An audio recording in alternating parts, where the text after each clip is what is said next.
Of my mouth and the meditation of our hearts be always acceptable in thy sight, O Lord, our strength and our Redeemer. Amen. Amen. Please be seated.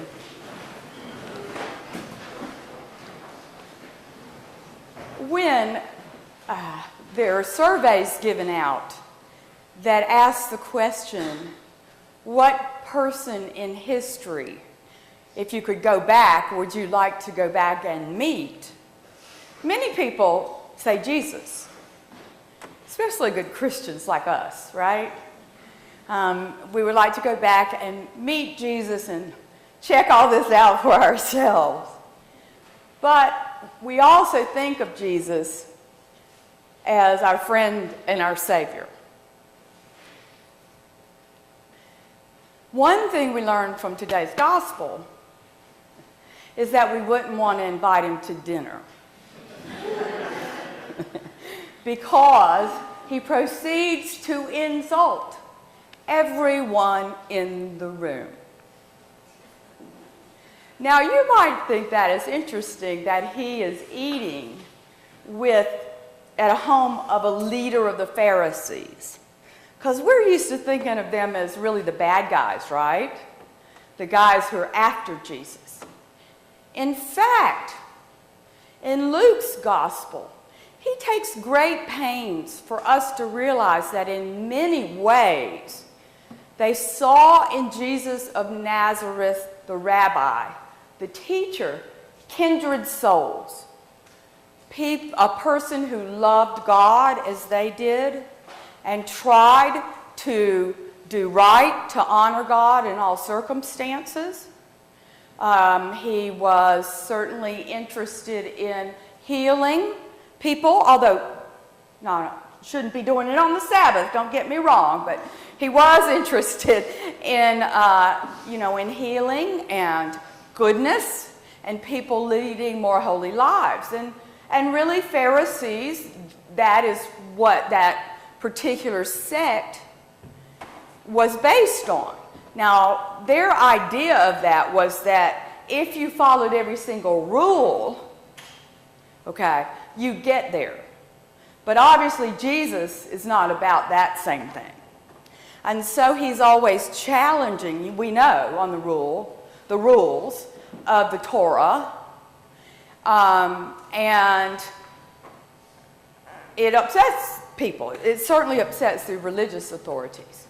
If you've been in church on and off this summer, you know that we have actually had probably some sermons, because we had readings on healing on the Sabbath and why that was considered the wrong thing to do and why Jesus really said, now what's our goal here? Why is this rule here? And he comes out, and it comes out with the Sabbath was made for man, man wasn't made for the Sabbath. You're familiar with that, right? And so Jesus does take some rules and turn them. And so they know he's dangerous. The Pharisees know that he's dangerous. And in the end, he's going to be, of course, very dangerous, right? But they really want to see what he's all about.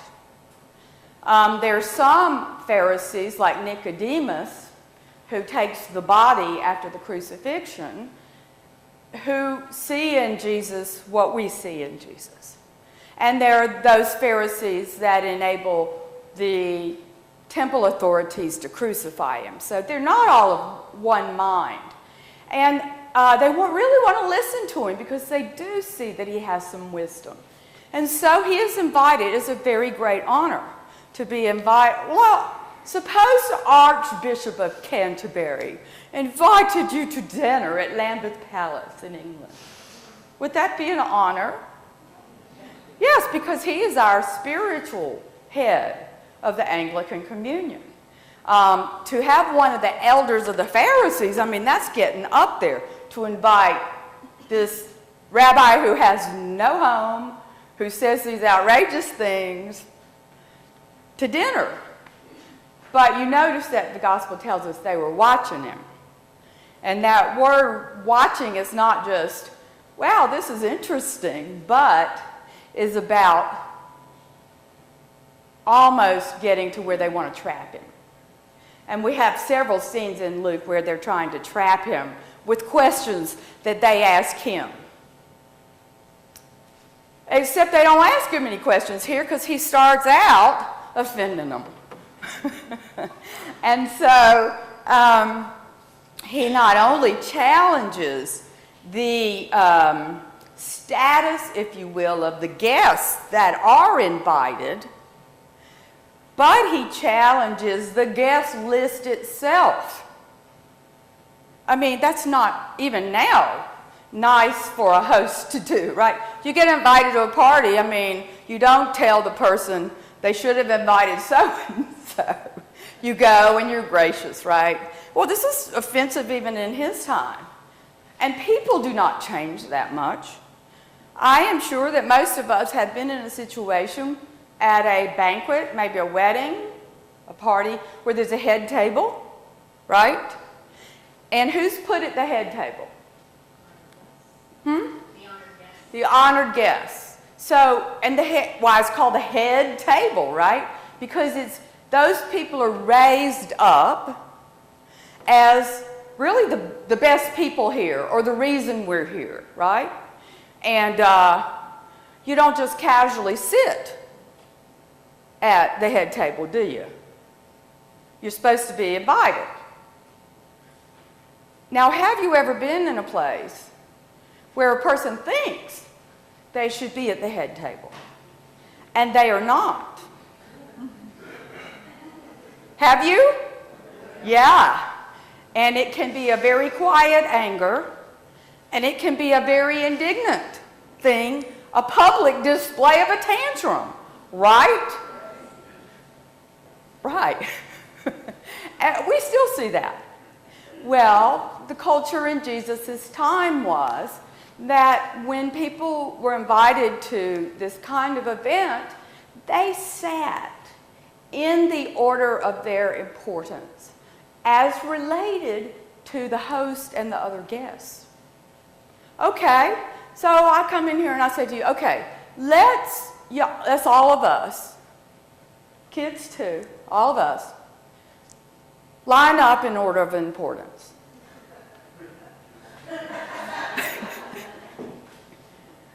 Think about it. Think about it. What's your first reaction when I said that? Huh?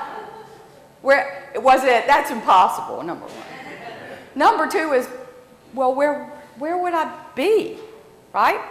Like, I know I wouldn't be first, but I wouldn't be last. I'm more important than that, aren't I? And this was a way of people advertising their status in society. The closer you were to the host or the honored guest in the line, the more important you were. And that was like agreed on by society. So everybody bought that idea. And so talk about social climbing. Can't you see them climbing over one another to get a place closer? Sure. And they were. And Jesus could see the people who walked in literally trying to negotiate. Now, I want to be as high as I can be. And actually, I think I should be near the front. And put themselves at the front. So, see, Jesus is watching every single person who comes in. It says he is. And he can see their wheels turning. And there are obviously many people in a group of Pharisees who feel that they're very important. And they should be toward the front of the line. Sound like anybody we know? Have we ever been guilty of that? I think most of us, if we were honest, maybe not out loud, but, you know, we may have had moments where we felt like we were not treated as the important person that we are. I never will forget, I lived in New York and went to seminary in New York. I was indignant. Every time I went into a store, okay, when you go to a store here, people want to help you, right? In New York, they're doing you a favor to sell you something. Excuse me, I'm the customer. I'm the one with the money. I'm more important than you. So why are you not treating me like I am more? What you're doing is treating yourself as more important. Do you see? Has anybody ever had that happen? Yeah. And it's like, how in the world do you stay in business treating your customers like that? Jesus watches all these people negotiate, and he uses this very common status symbol in that culture as a way to teach about who's important and who's not. And so he says, and it's good social advice if you think about it, right? If you go in, don't take the place where you think you should be. Take what? The lesser place or the last place, right? Why would you do that? Why does he say you should take the lesser place or the last place?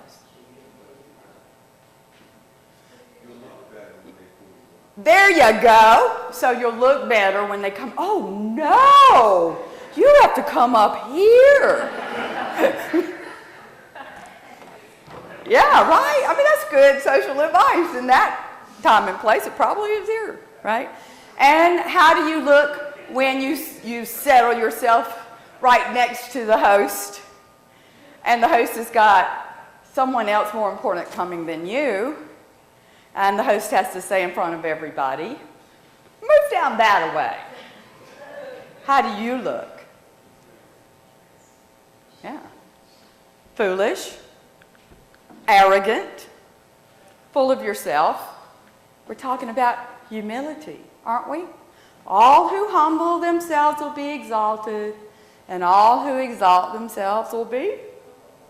I mean, that's what he says it, doesn't he? And this is the example that he gives to preach to us and to teach to us about the way of humility. Because he's giving discipleship lessons all through this part of Luke. And that is one thing that is hard for us. Now, and Jesus lived with us, so he knows that we don't do humility well, do we? And if we do humility well, we're very proud that we did it well. And we like to, oh, but I didn't say a thing. Yeah? And is that really humility, right? Do you see what I'm saying? I mean, he is really jabbing at not only the social structure, but at the way we exalt ourselves as human beings when we don't even notice it. All of us love celebrities. If George Clooney walked in here, ladies, what would happen? We'd have a riot, wouldn't we? And who would we say the most important person in this room would be then? George Clooney. Why? Yeah, he's famous. Okay, so, and he's good looking. So there are plenty of good looking men here. They're just not famous. Right? So what Jesus is saying is what we exalt is the wrong thing. What we lift up, achievement, fame, and in our case, celebrity in this world we live in, those are false. Those are not order of importance. Those should be at the back of the line. In fact, what would be more important in Jesus' mind would be humility, lowliness, obedience to God, service to neighbor. Would you agree he put those people at the top of the line? Of course he would. But that's backwards. But, you know, Jesus, he's always backwards, isn't he? He always inverts those things. And they're hard to hear because we're the haves. Then he goes on to criticize the guest list. And he says, don't invite your friends to a party. Okay, how many people have had a party and didn't invite their friends? Raise your hand. Or your relatives. Or important people. Why not? Why don't we invite those people? Because what? Yeah. They're just like us, for one thing. Well, yeah. They're just like us. We like to be with each other. You know, we like to be comfortable. So we invite people that we know we have a good time with. And to be truthful, do we not invite people we might owe an invitation to? Sure. Right, we do. Now, what's wrong with that?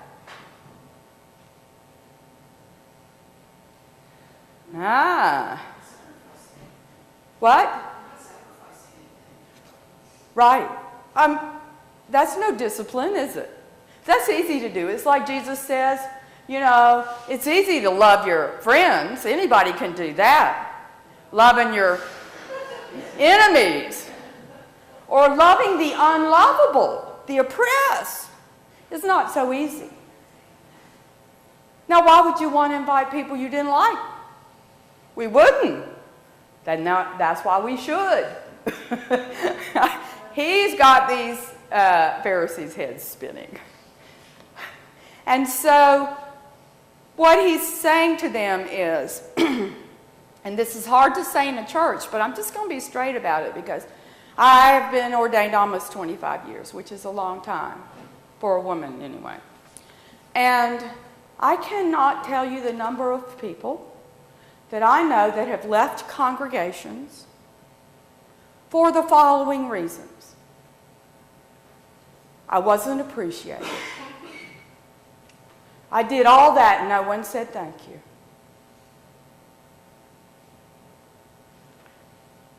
They didn't even notice I was gone that Sunday. Or, you know what, I'm going to leave for a month. Then we'll see if they notice. And then nobody calls them. See? They didn't care whether I was there or not. Maybe we've done that. And Jesus says, in that case, we are coming to church, or a particular church, worshiping God for the wrong reason. We are doing it for how it can stroke our ego. I'm going to decorate the church for Christmas. When they come in, everybody's just going to love me because I did it. No, wrong reason. Right? Gosh, if I'm on the altar guild and I can do beautiful flower arrangements, people will know I've done them and they'll come up to me and say what a good job I did. And if nobody comes up, get mad. I did all that work and no one said a thing. Happens all the time in the church. All the time. And the testing part, where I kind of disappear for a while to see if someone notices. That's mature, isn't it? Right? So mature. Right? But we act like that because you know why? Our status is important to us. And we want people to recognize us so everybody will know our status is important. And what Jesus says is you can do all these things to the glory of God is the right reason. If you do them to lift yourself up, to make other people notice you and how important you are, or to make yourself feel better about yourself, no, that's not what God calls us to do. We are called to do or be together out of joy and love for each other, not for what we can get out of it. And we are so consumer-oriented. We're so, we shop for skirts, and we shop for shoes, and we shop for cars, and we shop for churches. Because we need a place that makes us feel good. And Jesus wants us to think about our motivation in these kinds of situations, because we don't even notice we do it. Now you see why he was unpopular. Are y'all going to throw stones at me? Well, I have a friend who says, if you name it, own it. That's what she says. In other words, if you can say, you shouldn't say that about me, then that means you own it. It resonates too much. And so Jesus is, again, teaching about discipleship and motivation, because we know that what's in our hearts counts with Jesus, right? We know that Jesus looks at us from the heart. The worst place for people ranking themselves in status, this is a big irony of the whole thing, the church. You would not believe the fights we have lining up all the clergy and the bishops. I know you're shaking your head, and we kind of think it's funny too. But the tradition is, it's called reverse, does anybody know, like reverse precedence? So the most important person doesn't come first, comes, and who is that usually? Bishop, right? So what do you do if you have like 5 bishops? We let them duke it out. That's what we do. Of course, if you have the presiding bishop, we know she comes last. But 5 diocesan bishops, who knows? And so the church is, the worst perpetrator of that kind of thing. And, if you hope as you age within the church structure that you kind of get more toward the back, which does not mean that you're getting more humble at all. And so, yes, we're just like this. We're all like this. And we laugh about it. But Jesus wants us to make these things conscious. Make these things conscious, this behavior that is so unconscious to ourselves and in our society. And to really look at our motivations for putting ourselves out there. Is it for the glory of God through Jesus Christ?